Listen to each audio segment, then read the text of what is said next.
2024 లేదా 25లో డిగ్రీ లేదా బీటెక్ చదివారా? సాఫ్ట్‌వేర్ జాబ్ కోసం ఎదురు చూస్తున్నారా? అయితే కోడ్ జ్ఞాన్ 100 డేస్ కోర్సులో చేరండి. జాబ్ సాధించండి.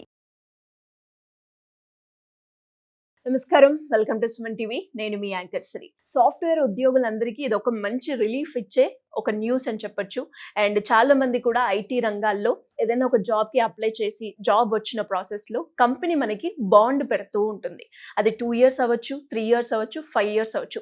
బాండ్ కనుక మనం బ్రేక్ చేస్తే తీరా పెనాల్టీగా మనమే డబ్బులు కట్టాలి అని కూడా డిమాండ్ చేస్తూ ఉంటుంది. అలాంటి సందర్భాల్లో దానికి సంబంధించి రీసెంట్గా తెలంగాణ హైకోర్టు అయితే ఒక కీలకమైన తీర్పునైతే ఇవ్వడం జరిగింది. దీని గురించి క్లియర్గా ఇన్ఫర్మేషన్ ఇవ్వడానికి మనతో పాటు ఉన్నారు హైకోర్టు అడ్వకేట్ అలగిరి రవీంద్రనాథ్ గారు. అడిగి తెలుసుకునే ప్రయత్నం చేద్దాం. నమస్కారం సార్. నమస్తే అండి శ్రీ గారు. సార్, చాలా మంది ఐటీ ఉద్యోగులు ఎక్కువగా సఫర్ అవుతున్న ప్రాబ్లం ఏదైనా ఉంది. ఒక మంచి కంపెనీ వచ్చింది, శాలరీ బాగుంది, నేను ఇప్పుడు జాయిన్ అవ్వాలి అని అనుకుంటున్నా, కానీ ఒక బాండ్ ఉంటుంది. ఆ బాండ్ ఉంది, ఇప్పుడు నేను జాయిన్ అవ్వాలా వద్దా, నేను ఆ బాండ్ కనుక బ్రేక్ చేస్తే నేనే డబ్బులు కట్టాల్సిన పరిస్థితి అన్న డైలమాలో ఉంటూ ఉంటారు. సో దానికి సంబంధించి రీసెంట్ గానే తెలంగాణ హైకోర్టు అయితే ఒక కీలకమైన తీర్పునైతే ఇవ్వడం జరిగింది. సో ఇంతకీ దానికి సంబంధించిన లేటెస్ట్ అప్డేట్స్ ఏంటి, ఆ తీర్పు ఏంటి సార్? ముందుగా తెలంగాణ హైకోర్టు జడ్జి గారిని నగేష్ భీమప్ప గారికి ముఖ్యంగా ఇక్కడ నుంచి నేను చాలా అభినందన తెలియజేస్తున్నాను.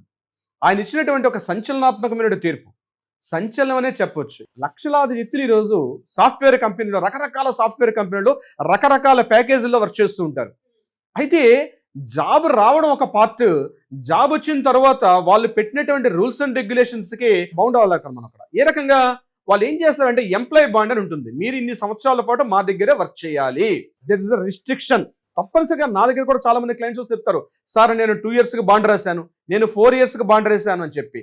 ఒకవేళ మనకి దీనికన్నా బెటర్ ఆప్షన్ వచ్చింది, దీనికన్నా బెటర్ జాబ్ వచ్చింది, అటువంటి సమయంలో ఈ బాండ్ని కానీ బ్రేక్ చేయాలంటే తప్పనిసరిగా మీరు అన్నట్టుగా పెనాల్టీ కట్టాల్సిన పరిస్థితి వస్తుంది. ఇదే పరిస్థితి ఒక సాఫ్ట్వేర్ ఎంప్లాయీ కూడా రావడం జరిగింది. ఏఐ జినాక్స్ ప్రైవేట్ లిమిటెడ్ అని చెప్పి ఒక కంపెనీలో కొన్ని కారణాలు ఇచ్చి ఆ పేరుని మేము ఇక్కడ హోల్డ్ చేయడం జరిగింది. సో ఆ వ్యక్తి ఏం చేశారంటే 2020లో ఒక కంపెనీలో జాయిన్ అవ్వడం జరిగింది. జాయిన్ అయినప్పుడు ఆయన ఏం చేశారంటే 52 నెలలు అంటే 52 మంత్స్ పాటు అతను జాబ్ చేయాల్సిందే అని చెప్పి ఒక బాండ్ లో కూడా ఎంటర్ అయ్యాడు. ఆల్మోస్ట్ 4.5 ఇయర్స్ పాటు ఆయన జాబ్ చేయాలని చెప్పి ఆ కంపెనీతో రిటర్న్ ఎంప్లాయీ బాండ్ కూడా రాసుకోవడం జరిగింది. అతను కొద్ది రోజుల పాటు జాబ్ చేసిన తర్వాత అతనికి బెటర్ జాబ్ రావడం జరిగింది. సో బెటర్ జాబ్ వచ్చేటప్పుడు ఏం చేసిందంటే అతని కంపెనీ 5,90,000 రూపీస్, అక్షరాల 5,90,000 రూపాయలు, అంటే 5,90,000 రూపీస్ పేమెంట్ చేసి అప్పుడు మాత్రమే బాండ్ బ్రేక్ చేయమని చెప్పి పైన కంపెనీ నుంచి అతనికి మెయిల్స్ కూడా రావడం జరిగింది.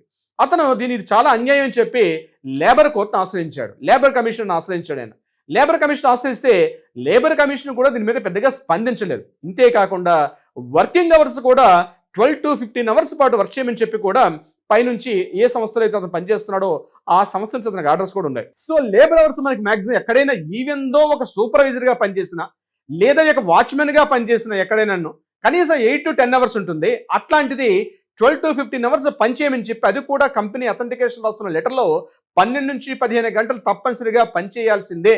అలాంటిది ఇలాంటి రూల్స్ వల్ల మన ఇండియాలో ఉన్నటువంటి లేబర్ యాక్ట్స్ ఉన్నాయి. రీసెంట్గా మనకి లేబర్ కోడ్స్ కూడా మన మోడీ గారు మొన్న రీసెంట్గా మనకి చెప్పడం జరిగింది.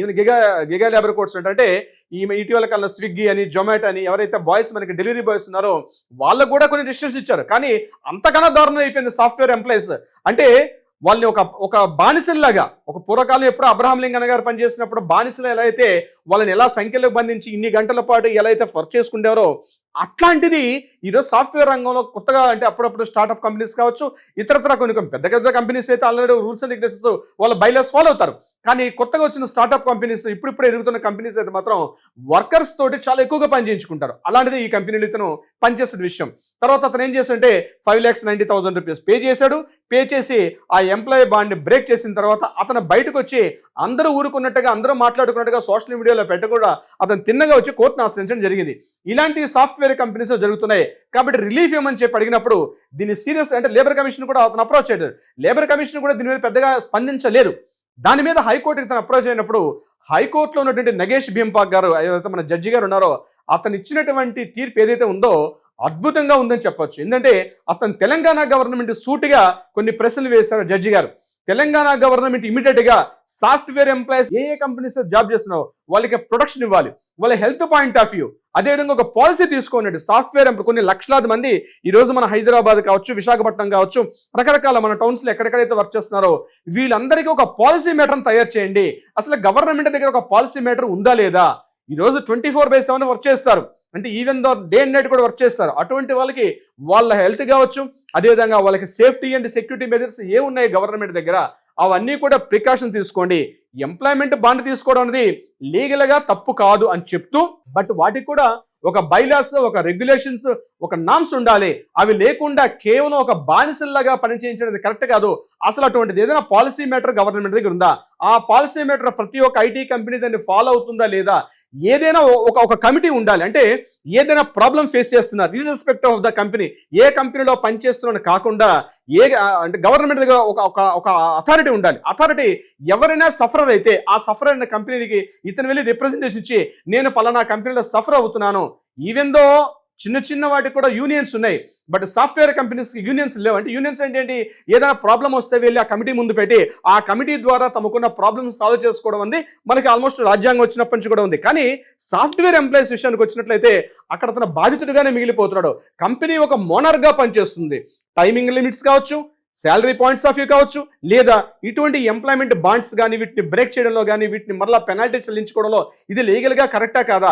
లేబర్ డిపార్ట్మెంట్ అనేది కేవలం నిశ్చేజంగా ఉండిపోయింది. లేబర్ డిపార్ట్మెంట్ ఏది కూడా గైడెన్స్ అనేది ప్రాపర్గా ఇవ్వలేకపోతుంది. అట్లీస్ట్ గవర్నమెంట్ అయినా కాస్త ఇనిషియేట్ తీసుకొని, ఎందుకంటే ఇంత సెగ్మెంట్లో ఇంత సెక్టర్లో లక్షలాది మంది ఎంప్లాయీస్ పనిచేస్తున్నప్పుడు ఒక అథారిటీని ఏర్పాటు చేసి ఆ అథారిటీ ద్వారా ఏదైనా ప్రాబ్లమ్స్ వస్తే వీళ్ళు కంప్లైంట్ చేసుకొని ఆ యొక్క గ్రీవియన్స్ నుంచి గవర్నమెంట్ కూడా సాల్వ్ చేసుకునే విధంగా ఉండాలని చెప్పి తెలంగాణ గవర్నమెంట్ కూడా తొందరగానే with in couple of months లో అసలు గవర్నమెంట్ దీని మీద ఏముందో రిపోర్ట్ ఇవ్వమని చెప్పి గవర్నమెంట్ కి గైడ్లైన్స్ ఇచ్చారు. అట్ ద సేమ్ టైం ఇతను ఏదైతే ప్రాబ్లం అవుతున్నారో లేబర్ డిపార్ట్మెంట్ కొన్ని గైడ్లైన్స్ ఇచ్చి ఈ ప్రాబ్లమ్ ని సాల్వ్ చేయడం జరిగింది. అంటే ఒక వ్యక్తి ఎక్కడో ఒక మొదలు పెడితేనే ప్రాబ్లం సాల్వ్ అవ్వంటే నాకెందుకులే, నేనేం చేస్తాను, నాతో సాధ్యపడదని, నాకెందుకులే అని ఊరుకోవడం కాదు. ఎక్కడో ఒక మార్పు మొదలవ్వాలంటే ఏదో ఒక వ్యక్తి ద్వారా మార్పు మొదలవుతుంది. ఆ మార్పు రాబోయే తరాలకి, రాబోయే జనరేషన్స్కి, రాబోయే అనేక మంది ఉద్యోగస్తులకి ఒక మార్గనిర్దేశంగా మిగిలే అవకాశం ఉంటుంది.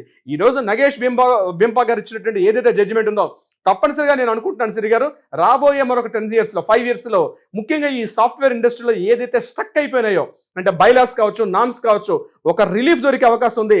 డెఫినెట్ గా ఒక మార్పుకైతే నాంది పలుకుతుంది సిరి గారు. మరి ఇంకా ఎవరైనా కూడా ఇలాంటి రిలేటెడ్ గా ఇష్యూస్ ఎవరైనా ఫేస్ చేస్తూ ఉంటే వాళ్ళకి సంబంధించి మిమ్మల్ని అప్రోచ్ అవ్వాలి అనుకుంటే ఏ విధంగా ఉంటుంది సార్? ప్రతి ఎంప్లాయీ ఇది సాఫ్ట్వేర్ కావచ్చు, ప్రైవేట్ డిపార్ట్మెంట్ కావచ్చు, గవర్నమెంట్ సెగ్మెంట్ లో కావచ్చు, మీరు కానీ మీ ఉద్యోగస్తులు మీ కంపెనీ ద్వారా మీరు సఫర్ అవుతుంటే లీగల్ రైట్స్ తెలుసుకోవడం ఒక బాధ్యత, ఒక సామాజిక బాధ్యత. మీరు కానీ సఫర్ అయితే కింద స్క్రోల్ అవుతుంటే మనని కాంటాక్ట్ చేయండి.